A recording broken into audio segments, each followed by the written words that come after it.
Guten Morgen, Papa. Wusstest du, dass Kaugummikauen gegen Stress hilft? Willst du eins? Du siehst aus, als wärst du über Nacht 5 Jahre älter geworden. Setz dich, Sarah. Wir müssen reden. Oh nein. Ist der Hund krank? Ist der Toaster wieder explodiert? Ist Oma wieder eingezogen? Nein. Es geht um dich. Uff. Einen Moment lang dachte ich, es wäre etwas Ernstes. Sarah, nach einem langen Gespräch mit Dr. Kranich. Und nachdem ich alles durchdacht habe, habe ich eine Entscheidung getroffen. Okay. Nur damit du's weißt. Wenn das damit endet, dass ich weniger Saftboxen pro Woche bekomme, trete ich in den Hungerstreik. Es ist soweit. Du gehst ins Internat. Okay. Hahaha. Sehr witzig. Toller Streich, Papa. Jetzt sag mir den echten Plan. Bekomme ich ein eigenes Trampolin? War das alles nur Ablenkung? Sarah, ich mache keine Witze. Du fängst am Montag an. Internat? Was bin ich denn? Eine Waise aus dem 19. Jahrhundert mit Kerze und tragischer Lebensgeschichte. Du bist ein Wirbelsturm des 21. Jahrhunderts mit einem Rucksack voller Chaos. Du schickst mich weg? In eine Anstalt. Mit Kleiderordnung, Glocken und ordentlich aufgereihten Tabletts in der Kantine? Ja. Und mit Struktur. Und Grenzen. Und Aufsichtspersonen, die nicht im Sitzen einschlafen. Aber ich bin ein Freigeist. Mich kann man nicht in eine Kiste stecken. Es ist keine Kiste. Es ist eine sehr teure Bildungseinrichtung mit WLAN und Fechtkursen. Hör zu. Ich weiß, ich war vielleicht ein kleines bisschen anstrengend. Aber glaub mir, ich kann mich ändern. Das sagst du jede Woche. Diesmal meine ich es wirklich. Ich werde ein neues Mädchen sein. Ein geläutertes Mädchen. Ich werde die Küche putzen. Sarah, du bist eine Naturgewalt. Ein sehr lauter, sehr glitzernder Wirbelsturm. Und ich liebe dich. Aber ich kann dir hier nicht mehr geben, was du brauchst. Du brauchst Herausforderungen, Führung, Grenzen. Ich dachte, ich wäre dein kleiner Chaoself. Das bist du immer noch. Aber jetzt wirst du für eine Weile der Chaoself von jemand anderem sein. Vielleicht haben die bessere Schalldämmung. Montagmorgen. Du hast mich verraten, Papa. Mich den Wölfen vorgeworfen. Nein. Nicht Wölfen. Schlimmer. Strukturi-Atem-Unterricht. Es ist ein Internat, kein Gefängnis. Bist du sicher, dass sie Zäune haben? Ja.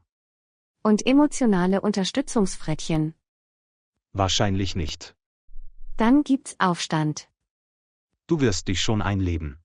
Die Schulleiterin ist nett. Sie heißt Frau Brösel. Sie ist Deutsche. Oh nein. Deutsche sind organisiert. Genau das ist der Plan. Sie wird meine ganze Seele durchtakten. So, wir sind da. Dein neues Zuhause fern von zu Hause. Das sieht aus wie das Set von einem Horrorfilm. Bist du sicher, dass das kein Scherz ist? Leider reicht mein Budget nicht für Scherzarchitektur. Es ist ein Ort des Lernens. Ein Neuanfang. Klar. Neuanfang. So nennen Leute auch Diäten und Gefängnisaufenthalte. Sarah, reiß dich zusammen. Wir wollen einen guten ersten Eindruck machen. Kein Problem. Mein Gesicht sagt, ich bin ein Musterschüler. Mein Herz sagt, ich verstecke Frösche in der Schulleitungstoilette. Willkommen, Sarah. Ich bin Direktorin Frau Brösel. Wir erwarten hier ordentliches Benehmen. Ist das Ihr richtiger Name? Oder nur der, den die Kinder heimlich hinter ihrem Rücken benutzen? Sarah, sag doch bitte einfach Hallo wie ein normales Menschenkind. Sie ist nur aufgeregt. Sie gehört jetzt ganz Ihnen. Ich bin sicher, sie wird sich gut einfügen. Ja, ich füge mich großartig ein. Wie ein Kaugummi im Teppich. Wir legen hier großen Wert auf Pünktlichkeit, Respekt und Selbstdisziplin. Ah, also keine meiner Stärken. Sarah, hör auf damit. Was? Ehrlichkeit ist doch eine Tugend, oder? Dein Stundenplan ist bereits vorbereitet. Er beinhaltet Mathematik, Sprachen und Naturwissenschaften. Wir haben auch eine feste Nachtruhe. Um 21 Uhr ist Licht aus. 21 Uhr? Das ist ja mitten am Tag. Da sind meine Ideen noch nicht mal aufgewacht. Ich wette, hier staubsaugen sie die Luft. Wir erwarten, dass alle Schüler Verantwortung übernehmen. Hast du das gehört, Lukas? Wir werden ins Bootcamp geschickt. Du hast deinem Koffer einen Namen gegeben? Natürlich. Er trägt meine Traumata. Wir dulden hier keinen Sarkasmus. Keine Albernheiten und keine imaginären Freunde. Lukas ist real. Er hat Gefühle, Frau Krümelgesicht. Brösel. Ich muss jetzt gehen, bevor ich auf dem Parkplatz anfange zu weinen. Bitte lass mich nicht bei der Krümel-Comment-Antin. Bitte. Ich werde brav sein. Das hast du auch vor dem Zahnarzttermin gesagt. Und am Ende hast du seine Schnürsenkel mit Panzertape am Stuhl festgeklebt. Das war ein Geschicklichkeitstest. Und er hat bestanden. Zeit, sich zu verabschieden. Gefühlsausbrüche sind auf 30 Sekunden begrenzt. Papa, ich werde dich nie vergessen. Selbst wenn sie mir das Gedächtnis löschen. Du wirst das schon schaffen, Sarah. Du bist das einfallsreichste Kind, das ich kenne. Du meinst problematisch, oder? Auch das. Auf Wiedersehen, mein Chaos 11. Folge mir, Sarah. Kein Reden, kein Hüpfen, kein interpretativer Tanz. Definieren Sie Hüpfen. Genau das, was du jetzt tust.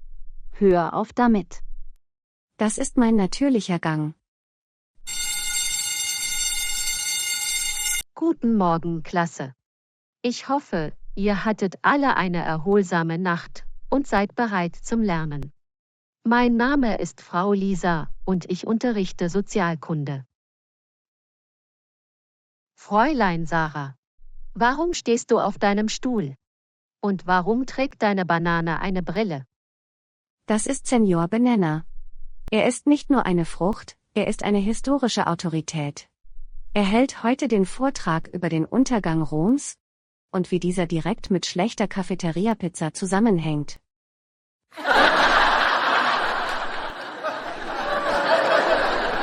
Sarah, wir haben gerade erst angefangen. Könntest du bitte wie eine normale Schülerin auf deinem Stuhl sitzen? Definieren Sie normal. So wie keine Puppenseminare über antike Zivilisationen halten. Na gut. Aber Senior Banana ist zutiefst beleidigt. Er hat an der Obstwart-Universität studiert. Beginnen wir mit Mesopotamien. Kann mir jemand sagen, was das Wort Mesopotamien bedeutet? Ja, das ist altsumerisch und bedeutet Land, in dem Kinder durch endlos langsame Vorträge zu Tode gelangweilt werden. Das ist falsch. Du wirst noch vor dem Mittagessen Nachsitzen bekommen.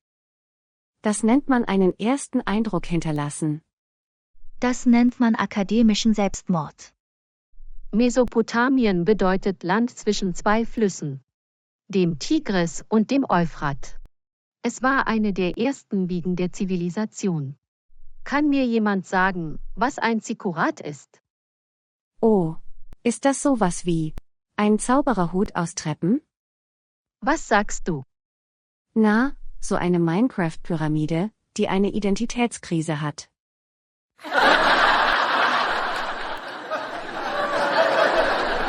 Es ist eine Art Tempel. Senior Banana widerspricht. Er meint, Tempel sollten aus Nachos gebaut werden. Sarah, das reicht. Ich schicke dich jetzt ins Büro der Direktorin. Oh, gibt es dort einen Thron? Oder so ein Rad mit verschiedenen Strafen? Nein, aber es gibt sehr lange Stille und einen Stuhl ohne Polsterung. Falls ich nicht zurückkomme, rächt mich. Und füttert Senior Banana 2-mal am Tag. Er mag Jazzmusik. Nun, ich habe ja einiges über deinen ersten Tag gehört, Sarah. Ich wollte Geschichte nur interessanter machen. Das muss ich zugeben, kreativ war es. Senor Benene ist einprägsam. Sehen Sie. Sie verstehen mich.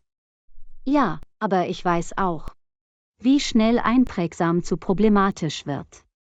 Das ist deine erste Verwarnung. Halte deine Witze im Zaum. Oder das nächste Mal isst du dein Mittagessen hier. Ohne Senor Benene. Das würden Sie nicht wagen. Versuch es, und du wirst es für den Rest deines Lebens bereuen. Geht es dir gut? Ich teste den Blutfluss. Und ich meide Frau Brösel. Sie ist allergisch gegen Freude. Du bist wirklich neu, oder? Frisch geliefert, und schon bereue ich es. Magst du Rätsel? Magst du Chaos? Nein. Perfekt. Wir ergänzen uns. Bitte bring mich nur nicht in Schwierigkeiten, ja? Definiere Schwierigkeiten.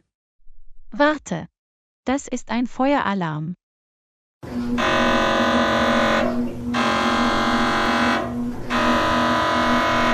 Wer hat den Feueralarm ausgelöst? Ich habe zu stark genießt. Das ergibt keinen Sinn. Du hast dich definitiv auf dein Bett gestellt und den Feueralarm ausgelöst. Es war ein Ninja-Niesen. Clara, hast du gesehen, wie sie es getan hat? Ich habe mein Lineal poliert. Sarah, sofort in mein Büro. Jawohl, General Brösel. Sarah, warum hast du den Feueralarm betätigt? Um Ihre Reaktionszeit zu testen. Das ist kein Spiel, junge Dame. Das Leben ist ein Spiel. Manche von uns spielen nur auf Hard Mode. Du stehst jetzt unter Bewährung. Schon? Das ist ein neuer Rekord. Noch ein Vorfall, und ich rufe deinen Vater an. Gut. Er vermisst mich sowieso schon. Iss einfach deine Karotten, Sarah. Sieh den Pudding nicht so an. Clara, sei ehrlich. Bist du schon einmal Pudding geflogen? Geflogen? Was? Pudding. Abgeschossen. In die Luft. Wie ein Adler. Ein köstlicher, wackeliger Adler. Nein. Das klingt nach einer schrecklichen Idee. Korrektur. Es klingt nach einer legendären Idee. Du hast gesagt, du würdest heute nichts tun. Ich habe gelogen. Siehst du das Mädchen dort? Das mit dem Pudding plant? Sie spielt doch nur mit ihrem Löffel Brösel. Bei ihr ist nichts einfach nur irgendwas. Ich werde jetzt den Pudding überall hinwerfen. Wage es ja nicht. Für die Wissenschaft. Für den Nachsitzenraum. 3, 2, 1. Start.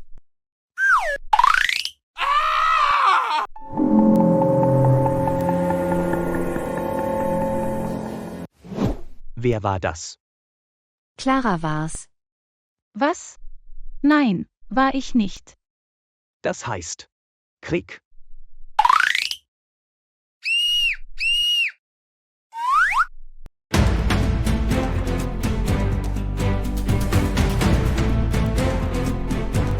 Das ist so lustig. Mark. Clara. Sarah. Das bin ich. Ihr habt eine Woche lang kein Mensarecht. Meinen Puddinggeist können Sie mir nicht nehmen. Du wirst allein essen. In Stille. Ohne Pudding. Grausam und ungewöhnlich. Außerdem wird dein Vater informiert. Der weiß doch schon, dass ich großartig bin. Herr Thomas Müller? Ja, hier ist schon wieder Frau Brösel. Ja. Schon wieder. Sie hat einen Puddingaufstand gestartet. Nein. Das ist kein Scherz. Geben Sie mir mal das Kind. Hi Papa. Wie ist dein Leben jetzt ohne mich? Mein Leben ist jetzt viel besser. Abgesehen von den Notrufen, die ich aufgrund Ihres Handelns erhalte. Was hast du diesmal gemacht, Sarah? Die Moral verbessert. Dem Mittagessen eine neue Bedeutung gegeben. Sarah, was genau hast du getan? Okay. Ich habe Pudding in Marks Haare geschossen. Und versehentlich eine Essensschlacht begonnen. Warum hast du das getan? Um zu sehen, ob Pudding fliegen kann. Kann er? Bitte sehr Wissenschaft. Du wirst eine ganze Woche lang den Abwasch machen, wenn ich dich abhole. Super. Daraus mache ich ein Musical. Ich meine das ernst. Ich auch. Spül. Das Musical. Premiere nächsten Freitag. Du bekommst Freikarten. Herr Müller, wir müssen ernsthaft reden. Dieses Kind ist nicht kompatibel mit Struktur, Regeln oder der Schwerkraft. Willkommen in meinem Leben. Wenn sie noch einmal so etwas macht, lasse ich sie persönlich mit dem Hubschrauber bei Ihnen absetzen.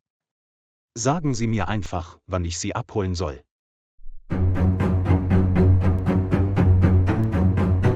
Sarah, warum läufst du wie ein hotdog-diebender Waschbär?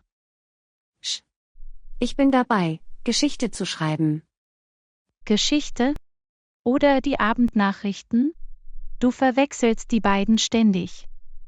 Ich werde meinen allerersten Streich im Internat ausführen. Der Spuk im Badezimmer. Sarah, nein. Bitte nicht. Das ist eine schreckliche Idee. Falsch. Es ist eine brillante Idee. Außerdem gruselig. Möglicherweise preisgekrönt. Du wirst uns beide von dem Internat werfen lassen. Oder uns zu Legenden machen. Ich habe sogar schon Handzettel vorbereitet. Was steht denn drauf? Hütet euch. Vor der verfluchten Toilette in Raum 2b. Sie spült. Seelen. Und jetzt hilf mir, den Tatort einzurichten. 30 Minuten später.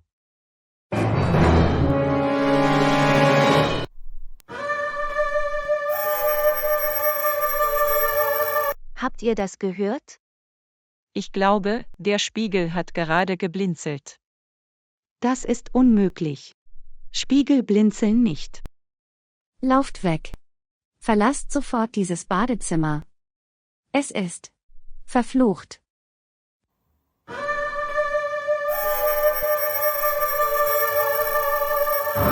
Oh mein Gott. Es spricht mit uns. Ich hab's euch gesagt, der Spiegel lebt. Das ist ein Toilettengespenst.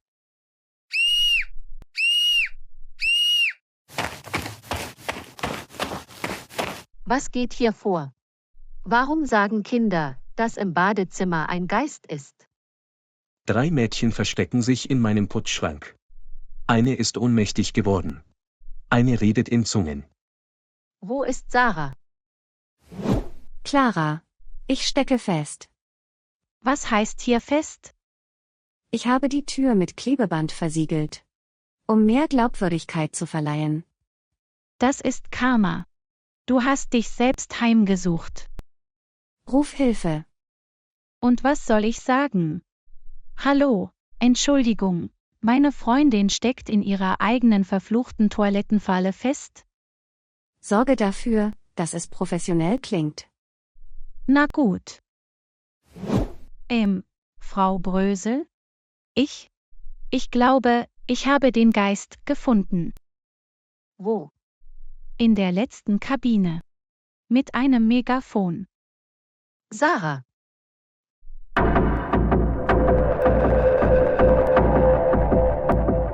Wenn ich das richtig verstehe, hast du ein verfluchtes Badezimmer inszeniert.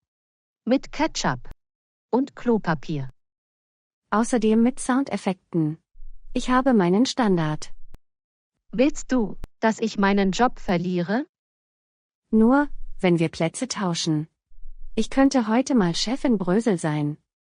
Absolut nicht. Schade. Ich habe schon einen Ausweis gebastelt. Da steht oberster Toilettenkommandant. Du bist ein sehr ungezogenes Kind. Was soll ich jetzt nur mit dir machen? Ich gehe dann schon mal in den Nachsitzenraum. Nein, nicht diesmal. Ich rufe deinen Vater an. Bitte sag mir, dass es diesmal nicht wieder um Pudding geht. Es ist toilettenbezogen. Oh nein. Hat Sarah ins Internatsschwimmbecken gepinkelt? Nein. Sie hat das Badezimmer verflucht. Einen Geist vorgetäuscht.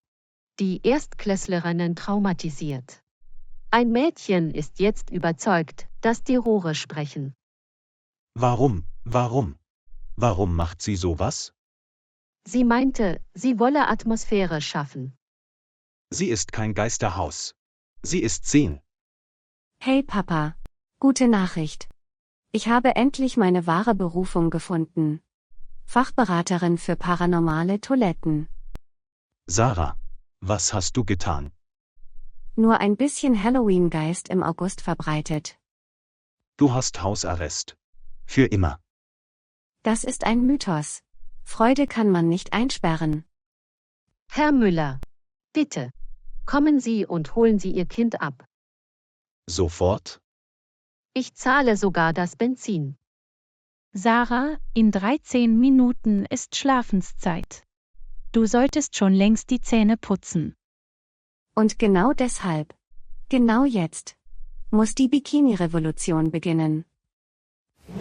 Bitte sag nicht Revolution, während du gleichzeitig im Bikini herumturnst. Das hier ist nicht einfach nur ein Bikini, Clara. Das hier ist Kampfrüstung. Heute Nacht kämpfen wir nicht für Schlafenszeit, sondern für Befreiung. Befreiung wovon? Das Einzige, was uns von Frieden trennt, bist du. Heute Nacht weigern wir uns, Gefangene der Routine zu sein. Heute Nacht rufen wir die Bikini-Parade ins Leben. Nein. Keine Paraden, keine Aufstände, kein Chaos in Bademode. Wir sollten schlafen wie ordentliche leise Kinder. Leise Kinder sind Schafe, Clara. Und ich bin kein Schaf. Ich bin ein Bikini-Wolf. Sarah, ich habe deine Nachricht bekommen. Da stand nur: Es ist soweit. Und du musst einen Bikini tragen. Was bedeutet das? Genau das, wonach es klingt. Es ist Zeit, Geschichte zu schreiben. Gründen wir jetzt eine Sekte? Nein. Schlimmer. Wir starten einen Bikini-Protest gegen die Schlafenszeit. Sarah, du wirst dafür sorgen, dass wir aus diesem Internat fliegen. Nur wenn die Revolution scheitert. Freunde, Mitschüler, Bürger der Nacht. Heute Nacht sagen wir Nein zur Stille um 21 Uhr. Und heute Nacht marschieren wir in der glorreichen Bikini-Parade. Ey, Moment. Was ist überhaupt eine Bikini-Parade? Du wirst es wissen, wenn wir unsere Forderungen erhalten. 9 Uhr und 15 Minuten. Keine Schlafenszeit mehr. Weg mit Schlafzeit. Hier mit Strandzeit.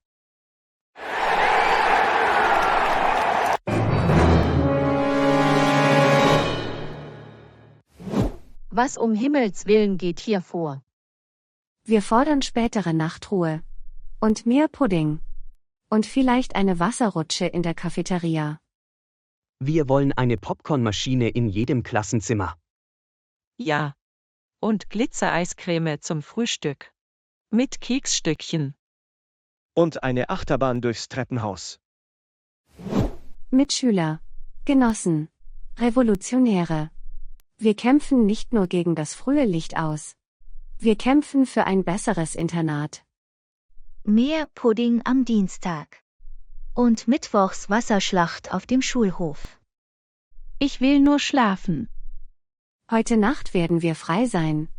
Keine Betten mehr. Keine Pyjamas. Nur noch Freiheit. Und Bikinis. Ich fordere ein Trampolin im Klassenzimmer. Direkt vor der Tafel. Genehmigt. Außerdem verbietet den Brokkoli in der Mensa. Was ist das für ein Zirkus? Wir wollen nur ein bisschen Demokratie. Und Pudding. Das hier ist ein Internat, kein chaotischer Frühlingsurlaub.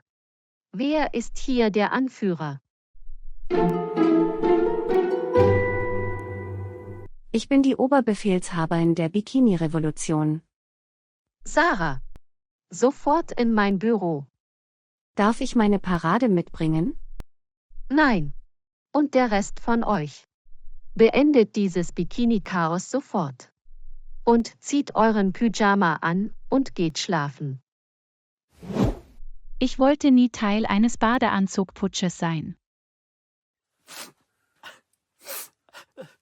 Du hast eine illegale Bikini-Parade angeführt? Ich nenne es lieber Freiheitsmarsch mit aquatischem Flair. Du hast den ganzen Ostflügel geweckt. Ein Kind schrie, die Wände leben. Das war Mark. Er hat sich in einem Springseil verheddert. Von Anfang an wusste ich nichts von dieser Revolution. Warum bin ich eigentlich immer hier? Ich hasse Revolutionen. Und Bikinis auch. Sarah, ich rufe jetzt deinen Vater an. Sagen Sie ihm, wir haben Geschichte geschrieben. Bitte sag nicht Feuer. Bitte sag nicht Glitzer. Bitte sag nicht Explosion.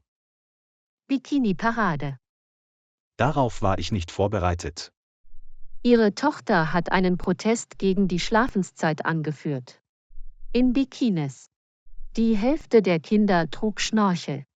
Ein Junge forderte eine Wasserrutsche. Klassisch Sarah. Hi Papa. Rate mal. Die Bikini-Revolution lebt. Sarah, warum kannst du nicht einfach wie ein normales Kind zur Schule gehen? Weil normal langweilig ist. Und Langeweile ist der wahre Feind der Freiheit. Du bist keine Freiheitskämpferin. Du bist 10. Genau. Das perfekte Alter für eine Revolution. Außerdem machen Bikinis das Ganze festlicher. Moment. Du hast ein Megafon? Claras Papa hat es uns geschickt. Nein, sie lügt.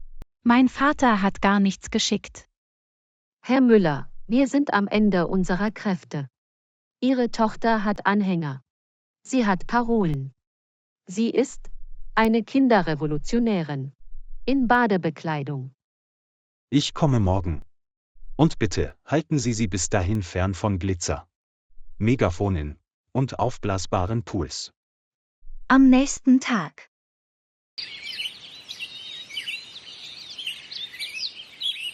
Herr Müller, danke, dass Sie so schnell gekommen sind. Ich kam so schnell ich konnte. Ich habe sogar 3 rote Ampeln ignoriert. Also, wo ist Sarah? Das ist genau das Problem. Welches Problem? Ihre Tochter, Sarah, ist. Nun ja. Was hat sie angestellt? Die Turnhalle abgefackelt? Das Schwimmbecken in eine riesige Wackelpuddingform verwandelt? Nein, nein. Das war letzte Woche. Was wollen Sie mir dann sagen? Sarah ist verschwunden.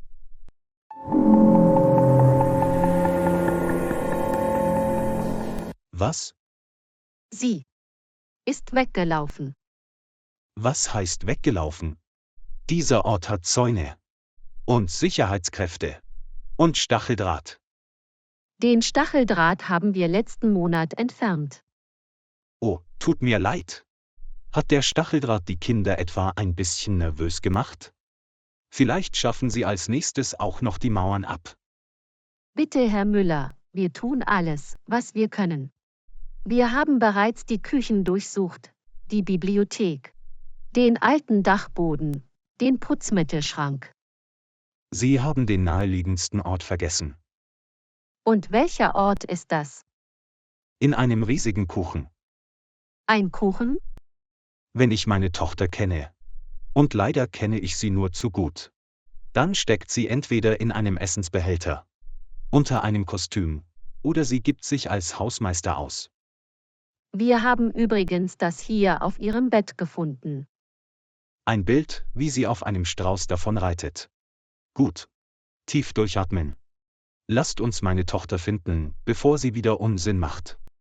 Sonst steht sie morgen schon in den Lokalnachrichten. Wir haben bereits die Polizei verständigt. Und Handzettel verteilt. Und die umliegenden Bäckereien informiert. Wieso die Bäckereien? Sie versucht ständig, sich durch die Hintertüren hineinzuschleichen. Dabei will sie immer Zuckerguss stehlen. Ja. Das klingt nach ihr. Sie hat einen kriminellen Verstand, angetrieben von Zucker. Wie halten Sie das nur aus, Herr Thomas? Ich halte es nicht aus. Ich überlebe nur.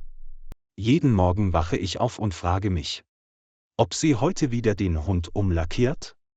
Oder im Spülbecken einen Schneckenzirkus eröffnet? Sie müssen unter enormem Stress stehen. Ich habe seit 7 Jahren keine einzige Nacht mehr durchgeschlafen.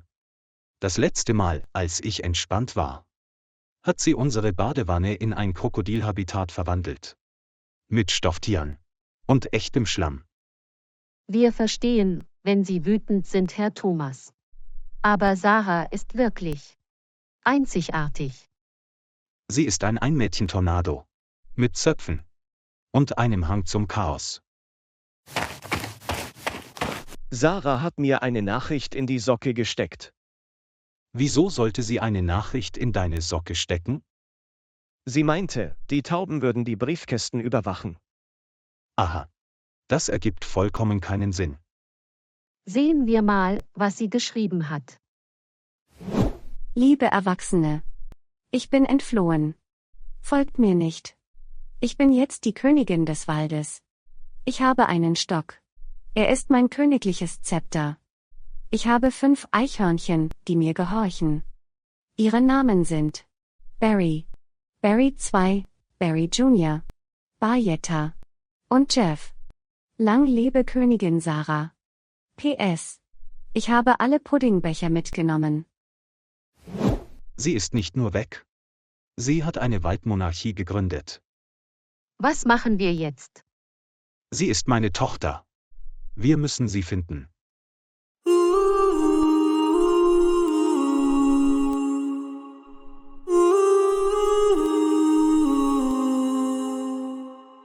Sarah, komm raus, du kleines wildes Äffchen.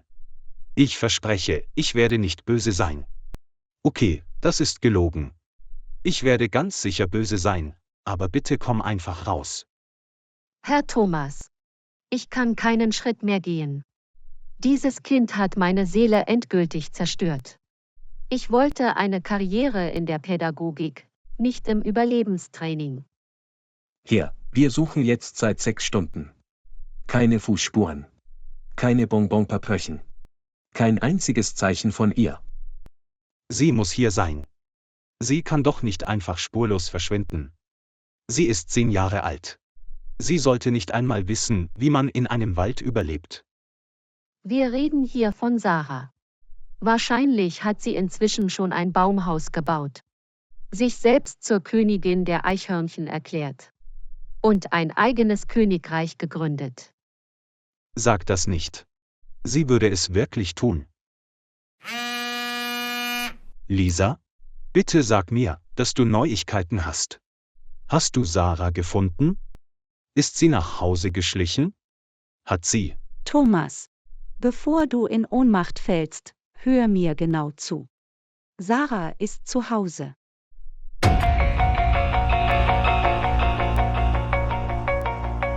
Was? Sie ist seit dem Morgen hier zu Hause. Es geht ihr gut. Sie hat 3 belegte Brote gegessen.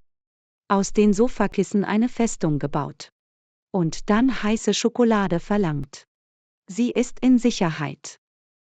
Heute Morgen? Sie ist seit heute Morgen zu Hause? Lisa, ist dir klar, dass ich seit Stunden wie ein Verrückter ihren Namen im Wald schreie? Gott sei Dank. Vielleicht überlebt meine Karriere doch noch. Sarah, wenn du wirklich da bist, geh sofort an dieses Telefon. Hallo Papa. Sarah, weißt du, wo ich gerade bin? Ich stehe mitten im Wald, um Mitternacht, mit Mücken in den Ohren. Suche dich zusammen mit der Polizei wie in einem schlechten Drama. Und du bist seit morgen zu Hause und isst Brote? Naja, ja. Aber das Internat war schrecklich. Das Essen schmeckte nach Traurigkeit. Die Regeln waren langweilig.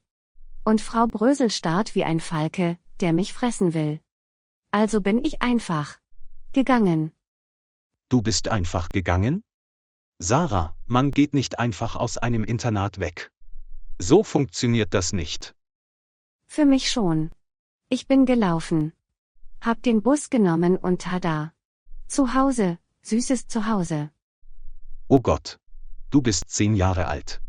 Weißt du überhaupt, wie viele Gesetze du heute vermutlich gebrochen hast? Ich habe keine Gesetze gebrochen, Papa. Ich habe Grenzen überschritten. Das ist was anderes. Ich brauche 10 weitere Therapeuten nach dieser Nacht. Frag sie, ob sie jemals wieder an meine Schule zurückkehrt. Wenn sie ja sagt, kündige ich morgen. Sarah, hörst du mich? Du hast mir fast das Herz zerrissen. Frau Brösel will wegen dir frühzeitig in Rente gehen. Die Polizei hält mich für verrückt. Du darfst das nie wieder tun. Ich weiß, Papa. Es tut mir leid. Wirklich. Ich will nicht ins Internat. Ich hasse es. Ich mag die Regeln nicht. Ich mag das Essen nicht. Und ich will nicht ohne dich zu Hause schlafen. Deshalb bin ich weggelaufen. Aber ich verspreche Papa. Ab jetzt bin ich höflich. Ich bin still. Ich werde ein normales, süßes, friedliches Kind. Du? Friedlich? Süß? Reden wir von derselben Sarah? Ja. Genau von dieser Sarah. Ich habe meine Lektion gelernt, Papa. Das Internat war wie ein Gefängnis für Kinder. Ich will da nie wieder hin. Also benehme ich mich. Ehrenwort. Sarah, du hast keine Ahnung, wie große Angst ich heute Nacht hatte. Verschwinde mir nie wieder einfach so. Versprich es mir. Ich verspreche es. Keine frechen Streiche mehr. Kein Wegrennen mehr. In Ordnung, Äffchen. Ich komme sofort nach Hause. Bleib, wo du bist. Beweg dich keinen Millimeter. Okay, Papa. Ich warte. Und wenn du zurückkommst, kannst du mir einen Donut mitbringen? Nach all dem, willst du immer noch einen Donut? Na klar. Brave Mädchen verdienen Donuts. Und ich werde jetzt das bravste Mädchen überhaupt sein. Du wirst schon sehen. Sie ist in Sicherheit. Sie ist zu Hause. Seit heute Morgen. Hat Brote gegessen. Ich kündige. Für immer.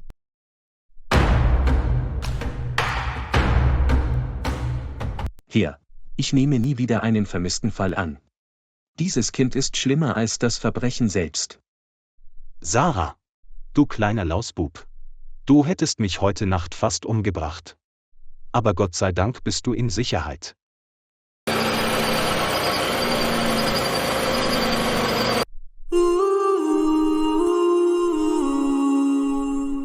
Endlich, zu Hause.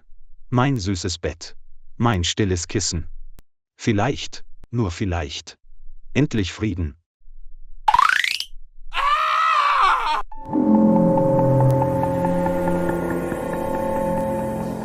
Sarah. Was zur Hölle ist das? Tada. Willkommen zurück, Papa. Dies ist das Spaghetti-Schlachtfeld. Warum hast du das gemacht, Sarah? General Papa, du bist in mein Reich eingedrungen. Kapitulation ist zwecklos. Nur Helden überleben. Hast du mir gerade Nudeln über den Kopf gekippt? Nicht irgendwelche Nudeln. Premium Bio al dente Spaghetti. Hab extra die guten genommen. Du solltest mir danken. Danken? Ich sehe aus wie ein laufender Auflauf.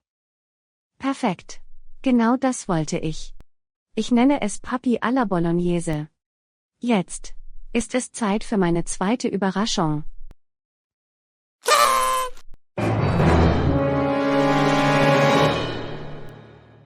Glitzer? Warum ist Glitzer in meinem Haar? Wer zum Teufel macht Glitzer in einen Ballon? Ich, weil du mein Stern bist. Mein leuchtender Glitzerpapa. Ich habe 12 Stunden lang im Wald nach dir gesucht.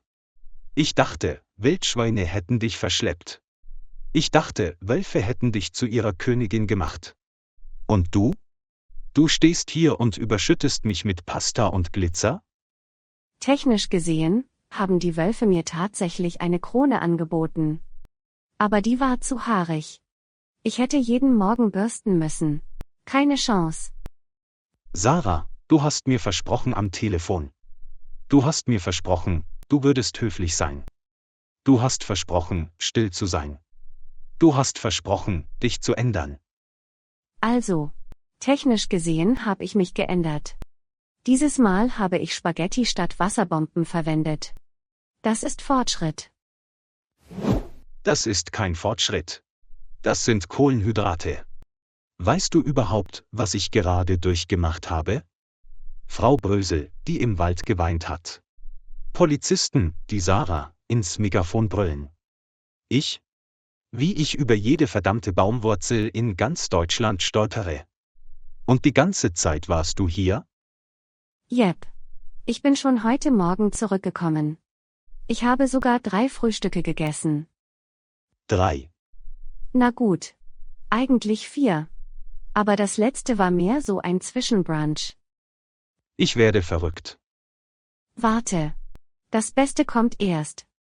Während du im Wald schwitzen warst, habe ich die ultimative Papa-Willkommensfalle gebaut. Sie hat 3 Phasen.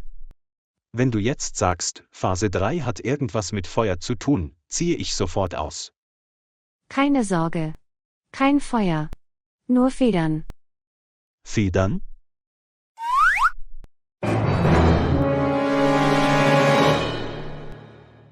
Sarah, Phase 3 abgeschlossen. ich kann das nicht mehr ertragen. Du hast gesagt, du würdest dich benehmen. Du hast gesagt, du hättest deine Lektion gelernt. Aber du wirst dich nie ändern, Sarah. Niemals. Aber Papa, ich habe tatsächlich was gelernt.